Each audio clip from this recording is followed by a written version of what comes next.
नमस्कार, प्रणाम, हर हर महादेव का हाल भरोसा के हम बानी भोजपुर लोग प्रिय गायक तूफान राज। आप सभी श्रोता सुने के हाथ जोड़ के गोड़ लागतानी और बता दिहल चाहतानी कि एगो भाई जेकर नाम बाटे भोजपुरी में कुंदन पासवान भाई, हम तोरा खातिर वीडियो बनावतानी।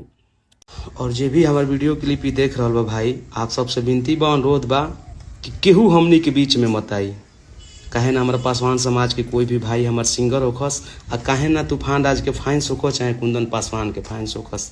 आप सबसे बार बार विनती बाटे, गोड़ के छू के कहतानी हम कि और तोरा जितना जोर लगावे के होखे अपन ते ताकत लगा लिए, बाकी अब की बार जो ना टाइम ते हमरा के दिले बड़े रात में कॉल करके वो टाइम पे एकदम फाइनली फिक्स रहिए थे, कहीं भी रहिए जरूर थे भाई, हमारा से मिलिए।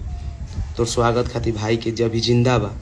जे भी मीडिया वाला भाई होखे, वीडियो बनावे वाला भाई होखे, हमार फैंस होखे चाहे उनकर फैंस होखे, बीच में पासवान समाज के जे भी लोग होखे, आपस में टकरार मत करब जा, आपस में कोनो कमेंट बाजी मत करब जा, हमनी के बारे में रो सब कुछ सोचबे मत करब जा, बस हमनी के मिल लेब जा।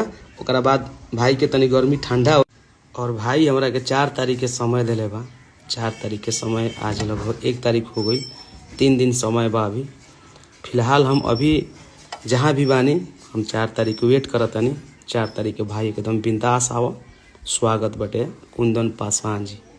तो जी हाँ, नमस्कार दोस्तों, आप सबको फिर से एक बार स्वागत है आपका YouTube channel crack Bhojpuri news में। मैं हूँ जीतन कुमार और मैं आप सबको बता दूं कि तूफान राज जी ने फाइनली गुस्सा हो गए हैं। जी हाँ, तो मैं दोस्तों किस बात के लिए गुस्सा हुए हैं मैं आप सबको जानकारी दूंगा कि किस बात के लिए लेकर के गुस्सा है। तो इस वीडियो में शुरू से अंत तक बने रहिए और जानिए, और किस पे गुस्सा है ये भी मैं बताऊँगा। तो इस वीडियो में शुरू से अंत तक बने रहिए, क्योंकि इसी तरह का वीडियो मैं आप सबको भी चलाते रहता हूँ। तो मैं आप सबको बता दूँ कि फाइनली तूफान राज जी ने बहुत ज़्यादा गुस्सा हुए हैं कुंदन पासवान पे। जी हाँ, तो दोस्तों जो कि वो भी पासवान का मतलब गायक हैं, उसी पे मतलब गुस्सा हो गए हैं तूफान राज जी ने। अब किस बात के लिए मतलब गुस्सा हुए हैं अभी तक मतलब कोई निकल के नहीं खबर आया है कि किस बात के लेकर के, लेकिन हाँ बोल रहे हैं कि 4 तारीख को हमको वो समय दिया है मिलने के लिए। तो अब पता नहीं, अब देखिए 4 तारीख को इंतज़ार कीजिए कि तूफान राज जी ने फाइनली 4 तारीख को क्या ऐसा मतलब क्या है, क्या हुआ है। भी जैसे ही कुछ खबर निकल के आएगा मैं आप सबको बता दूंगा कि मतलब क्या हुआ है। तो फाइनली तूफान राज जी ने बहुत गुस्सा हो चुके हैं। जी हाँ, तो दोस्तों जो कि आप लोग वीडियो देखे हैं, वीडियो देखे तो समझ में आ ही गया होगा मतलब किस लिए गुस्सा हुए हैं। तो फाइनली आप सबको मतलब जानकारी मालूम पता चल गया होगा। तो मिलते हैं नेक्स्ट वीडियो में, तब तक बाय बाय।